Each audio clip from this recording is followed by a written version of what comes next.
vlogger na si Sas Rogando Sasot. I-quote ko lang at gusto ko ring kunin yung pahayag ninyo ukol dito. I-quote ko lang yung kanyang pinaka-recent post. Papaano ang liquidation ng budget ng bawat senador at congressman? Liquidation by certification. Hindi kailangang magpresenta ng resibo at masusing auditing ng bawat senador at congressman para sa kanilang MOOE. Certification lang ng bawat senador at congressman ang kailangan para sabihing ang milyong-milyong binibigay sa kanila, isa-isa ay ginagamit nga sa MOOE, yung maintenance and other operating expenses. Kaya sa auditing, ang makikita mo lang ay ang certification ng senador at congressman at hindi ang detalye, resibo at meticulous auditing kung ginamit nga ba sa wasto at hindi waldas ang paggastos nila sa pera ng taong bayan. Kahit gastusin pa yan ng senador at congressman sa shopping, sugal, prostitute at iba pang kawaldasan, ang mananaig ay ang certification nila na ginamit nila ang pera ng taong bayan sa MOOE. Walang makakabusisi sa tunay na pinagamitan nila dahil nga classified ito. No? Ito yung recent post lang din ni Sas Rogando Sasot. Ano pong masasabi niyo dito, Madjo? Well, opinion niya yan. Basta kami naman kung anong require ng auditing agency, we have to comply. Kaya nga sabi ko kanina, hindi kami exempted sa any audit requirement na hinihingi sa amin ng auditing agency, ng Commission on Audit. Kung anong reportorial requirements ang kailangan gawin ng House of Representatives or ng Kongreso, we have to abide by it. Kasi may hindi naman yung reporting ginagawa natin ngayon lang 19th Congress. Even before 18th Congress, 17th Congress at ilang pang mga kongreso na kalipas ay nobody is exempted from that. So walang Congress or at any given point in time ay exempted. So kung ano yung nire-require nung Commission on Audit even before and until now, I can say we are compliant by it. So, pinasisinungalingan niyo po yung naging post na ito na ganito yung proseso dyan po sa Kongreso ni Saspo, Congressman? Actually, basta baka ma-misquote na naman ako. Basta yung sa amin, kung ano ang require ng Commission on Audit, ano yung mga reports na kailangan, anong liquidation kailangan, kung ano ang requirement for audit procedures, we comply by it. Ino-comply po ng House of Representatives. Alright, Madjo, dagang salamat sir sa inyo po.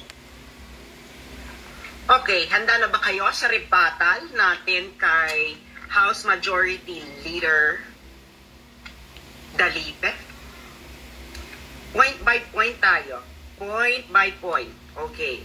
So, sa mga kakatune in pa lang, share nyo po ang video na ito para po malaman ng mga taong bayan kung gaano po kasinungaling ang mga ito. Okay. Ang unang-unang sinasabi niya ay may audit report daw. Na-audit daw ang House of Representatives. Correct. Na-audit. Merong report ang House of Representatives sa COA. Hindi po yon ang issue dito. Kaya nga kayong mga journalists, ayusin nyo ang pagtatanong.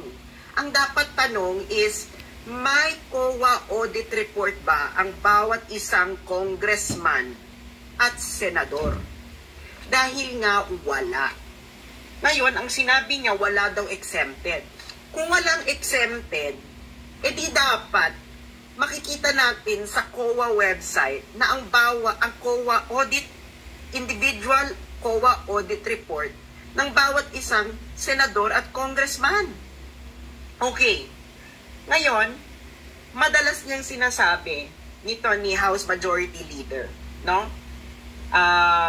Na sumusunod lamang daw sila sa requirements ng COA. Ang COA daw ang nagde-declare ng requirements.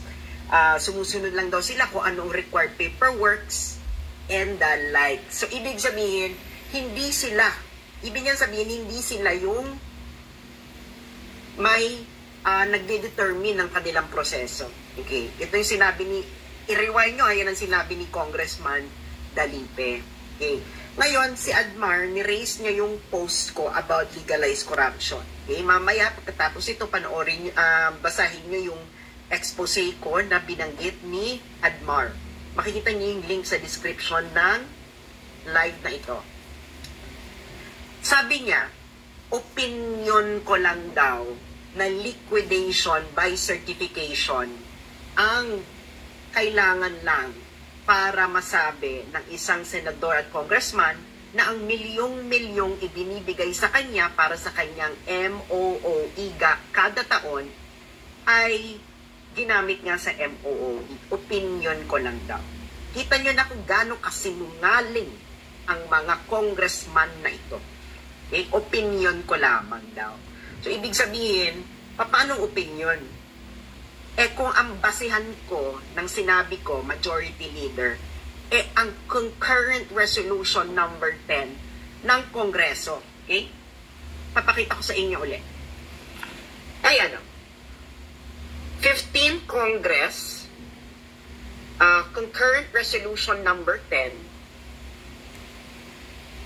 maintaining the prevailing system of accounting and liquidation of the respective budgetary allocations of each member of the Senate and the House of Representatives as classified. Oh, ayan ang linaw, oh.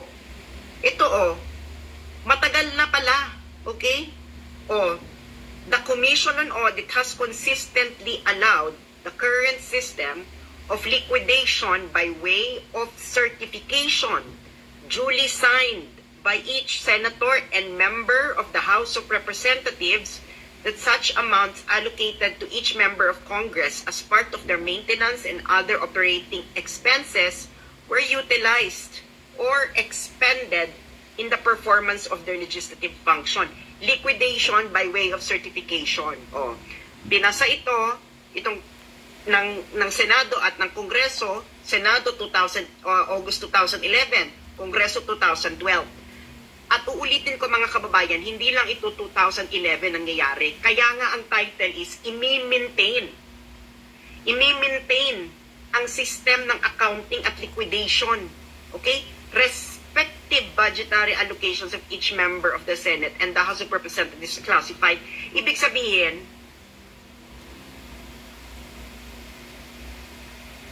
ang ibig sabihin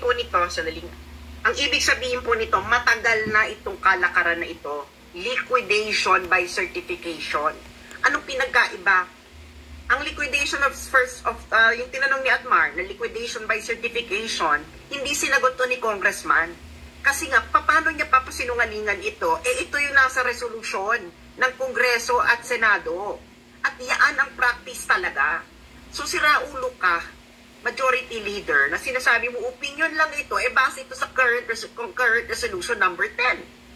So, paano ito naging opinion? Ito ang patakaran nyo mismo.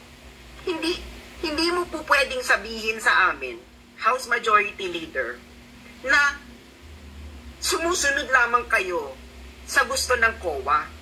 Kayo nga, matagal lang sistema ang liquidation by certification. Ibig sabihin, hindi nyo kailangan magbigay ng resibo kung paano nyo ginastos yung MOOE ninyo. Yaan ang totoo. Kung walang resibo, ang sabi nga, napupunta sa kaha de hierro. Walang individual audit, may individual kupit. Yun ang totoo. Gagawin kitang example, House Majority Leader, ha? Gagawin kitang example. Okay? So, pangatlong term mo na yan, okay? Sa Kongreso, if I'm not mistaken. So, magna 9 years ka na. Okay? Magna 9 years ka na, Congressman Dalipe, as congressman. Okay? This is your last term, so third term mo na ata ito. Tama ba? Tingnan natin yung profile mo, no? I think this is your third term. Tama. Third term mo na to. Okay? Ngayon, ang meron sa COA ay itemized. Okay? Itemized ninyo. Okay? Ano ibig sabihin ng itemized? Ganito po ang itemized, okay? 2020 nga lang ang available 2020 lang yung available. So, ganyan lang name, office, period, basic salary, chairmanship allocation, foreign travel, contractual, etc. etc. Ganyan lang kung magkano yung ibinigay sa inyo under that item. Pero wala po itong individual audit na doon nga ginastos, no? So, halimbawa ikaw, Dalipe, no? Noong 2020, by 2020 lang, hanapin natin yung allocation mo. Ito lang yung available Okay? Dalipe. Yon. Ayan ka Manuel Jose Manix Dalipe, Zamboanga City, 2nd District, Office of the Congressman. January-December 2020. Ito lang ang salary mo, ha? Ang salary mo, Dalipe, ay 3.5 million for 1 year. Okay? Pero ang ginastos sa'yo ng taong bayan for 2020, ha, Dalipe, okay? Dalipe, 2020 ay, ayan, 26 million. Okay? 26,455,228.35. So, 3.5 lang yung salary mo for 2020, Dalipe. The rest ay MOOE mo. Okay? Bahala ka na. Ngayon, sinasabi mo na walang exempted sa inyo sa audit. So, bakit wala kaming makita? Bakit wala akong makita na individual audit mo, Congressman Dalipe, noong 2020 kung hindi ka exempted? Ikaw na rin ang nagsabi kanina na ang proper agency na mag-audit ay ang COA. So, ibig sabihin, dapat merong audit report ang COA sa opisina mo mismo. Huwag mo kaming ililigaw-ligaw na ang House of Representatives may audit. As an institution, meron niyang audit. Pero kayong bawat isang congressman at senador, wala kayong individual audit. Nagigets mo? At sa according dun sa pinakita kong resolution, no? Concurrent Resolution number 10, ang auditing ninyo ay classified. Bawat isa sa inyo, individual, classified. Okay? Ang accounting nyo bawat isa, classified. According to your Concurrent Resolution number 10 na pinasa noong 15 Congress. Kaya isa kang malaking sinungaling, Congressman Dalipe. Kaya, ewan ko ba dito sa video, bakit yung binibaby ang mga congressman? Tanungin nyo sila kung paano nila tinatanong ang bawat ahensya ng gobyernong umuupo doon para i-justify ang kanilang budget. Dahil hindi nila tatanungin ang kanilang mga fellow mafia. Kaya dapat, gayahin ninyo yung sistema ng pagtatanong sa kanila. At ganito yung sistema. Nasaan, Dalipe, yung individual audit report. So, nakaka 6 years ka na, no? Magsi 7 years na. Kasi 3 years per term.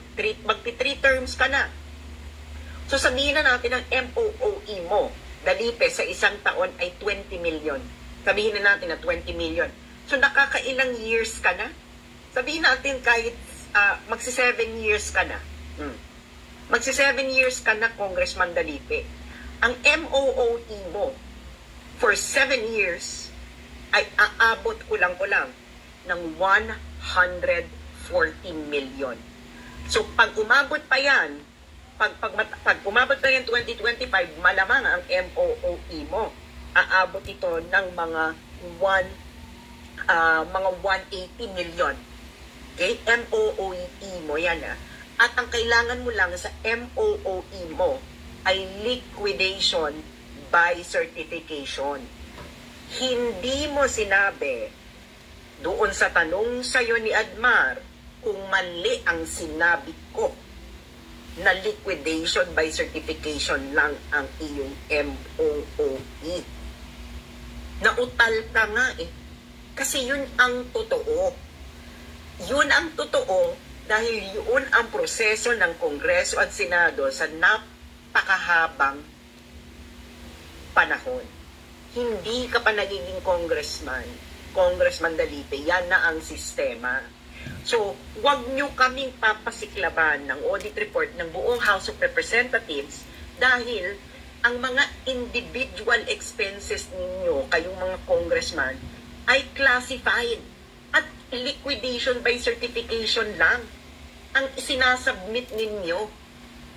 Kasi kung meron kang individual audit, kayo bawat isang congressman, Congressman Dalipe, edi dapat sinampal mo na kami ng individual audit mo mismo. Ikaw mismo. Nakaka 140 million ka na, malamang. Hindi namin nga alam kasi nga hindi ito publicly available. Bakit hindi ito publicly available kung magkano yung natatanggap mo MOOE bawat taon, Congressman Dalisay? Kasi nga, ginawa nyo classified yung system of accounting at liquidation ninyong bawat isa.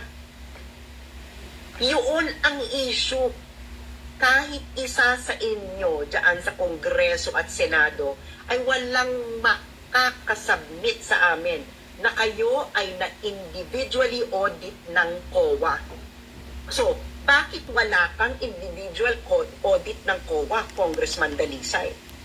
Exempted ka ba? Meron ba patakaran ang COA na ang isang congressman, ang isang senador ay exempted sa audit? Kasi kung hindi ka exempted sa audit, nasaan? Nasaan ang COA audit report mo mismo, Congressman Dalisay? Wala kang maipapakita sa amin. Kaya ikaw ay nagsisinungaling at iniikot-ikot ninyo ang utak ng mga taong bayan dahil nabuko na ang sistema ninyong legalized corruption sa Kongreso at Senado. Okay. Ngayon, ganito, ganito Congressman Dalisay, ang tunay na individualized audit, okay, ng Kongreso. Okay? Anong papakita ko dito? Ipapakita ko dito ay ang sistema ng United States House of Representatives, US Congress. So meron silang Statement of Disbursement. Ang Statement of Disbursement ay quarterly public report. Ibig sabihin quarterly ng lahat ng resibo. Nagigets, nakikita nyo yan? All receipts, lahat ng resibo, expenditures, okay, ng US House of Representatives, members, committees, leadership, officers, and offices. Okay? 1964 pa nila ginagawa yan. So, ibig sabihin ng disbursement, ito yung mga ginagastos, no? So, ibig sabihin, every 3 months nila itong pinapublish. Okay? Ganito ang itsura, mga friends, ha? Ganito ang itsura. Kita nyo, mahaba to part 1 of 3. So, this is both Senate, no, and House. Ito lang yung sa House of Representatives America. So, part 1 pa lang, 1,110 pages na. Okay? So, anong posisyon mo, Dalipe? House Majority Leader. Okay? Pupuntahan natin ang House Majority Leader dito. Okay? Okay. Nakita mo yan? Nakita mo yan, ha? Office of the Majority Leader, General Expenditures. Papakita ko sa iyo, Dalipe, ang tunay na individual audit. Nakita mo yan? Personnel compensation. Nakalista lahat ng pinapasweldo ng House Majority Leader ng bansang Amerika. Nakikita mo yan? At ang kanilang posisyon. Posisyon, can you imagine? Policy advisor, staff assistant, counsel, press assistant. Lahat. Okay? At makikita mo ang sinweldo nila sa quarter na yan. This is for the first quarter of 2023. Okay, nakita mo na yan. Hindi lang yan, Congressman Dalipe. Okay, kita mo yan. Yung ginastos sa travel. Nakikita mo yan. Meron yang reference. Okay? At ang ginagamit is state-issued credit card. Okay? Yung mga may pangalan na yan, this is reimbursement. Kasi sariling pera nila yung ginamit, so ni-reimburse. Okay? So makikita mo, ultimo ginastos sa parking. Pakita ko sa iyo, $2. Nakikita niyo yan? Parking, private auto mileage, lodging, meals, car rental, utilities, etc., etc., etc. And this is the office of the House Majority Leader in U.S. Congress. Yan ang tunay na liquidation. House Majority Leader. Ano yung liquidation ninyo kung hindi ganito? Wala kaming makikitang ganito sa inyo. Dahil nga ang sistema ninyo ay liquidation by certification, hindi liquidation with resibo. Dahil ang liquidation with resibo, dapat ang makikita namin ay yung katulad doon sa US Congress na liquidation. Nakapublic pa yan. So bakit wala kayong ganito? Ito yung requirement sa inyo ng COA na hindi ninyo kailangan ng ganito. Nasaan ang resolution ng COA na ganun pala dapat? Nasaan? Na hindi ninyo kailangan mag-liquidate ng katulad ng ganito sa US Congress. Merong ganyan sa batas? Asan? Saan? Anong basihan ng COA na ganun dapat? Wala. So, ibig sabihin, wala kang individual audit kasi wala kang individual liquidation with resibo. Ang meron kayo dyan sa Kongreso ay liquidation by certification. Magkaiba yun. At nung tinanong ka ni Admar, Congressman Dalisay, nung tinanong ka ni Admar, nautal-utal ka. At nasabi mo na lang na opinion ko. Papaanong opinion ko? Base ito sa proseso nyo mismo according to the concurrent resolution, concurrent Senate Resolution number 10 na pinasa ng Senado at mababang kapulungan noong 15th Congress. At ayon sa resolution na yon, matagal na itong sistemang ito. Kaya ikaw, House Majority Leader Dalipe, isa kang malaking sinungaling. Kung sa tingin mo mali ang sinasabi ko, iisa lang ang pwede mong gawin para masampal mo ako ng katotohanan. Ipakita mo ang liquidation with resibo ng iyong MOOE for 7 years na, Dalipe. And that is already, ikaw pa lang yan, Dalipe, ha? Kulang-kulang, based upon your existing record, kulang-kulang, nakaka 140 million ka na MOOE. Dapat makapag-produce ka sa amin, Mr. Dalipe. Okay, Congressman Dalipe, makapag-produce ka sa amin ng resibo ng bawat pinagkagastusan ng 140 million na yan. Dahil kung walang resibo, malamang nasa kaha de yero. Kung wala kang... Okay. Yan. Booking na booking si Congressman Dalipe, House of Majority Leader sa Congress. Yun.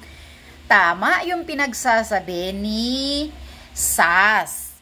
Ang hinahanap ng taong bayan ngayon, yung details, individual audit, katulad dyan sa pinapakita ni SAS sa Amerika na record sa Congress. Ganyan, yung talagang nakasulat lahat na kung paano nyo ginagamit at saan ninyo ginagamit ang pera ng taong bayan. Yun ang hinahanap namin at yun ang ibig sabihin ni SAS.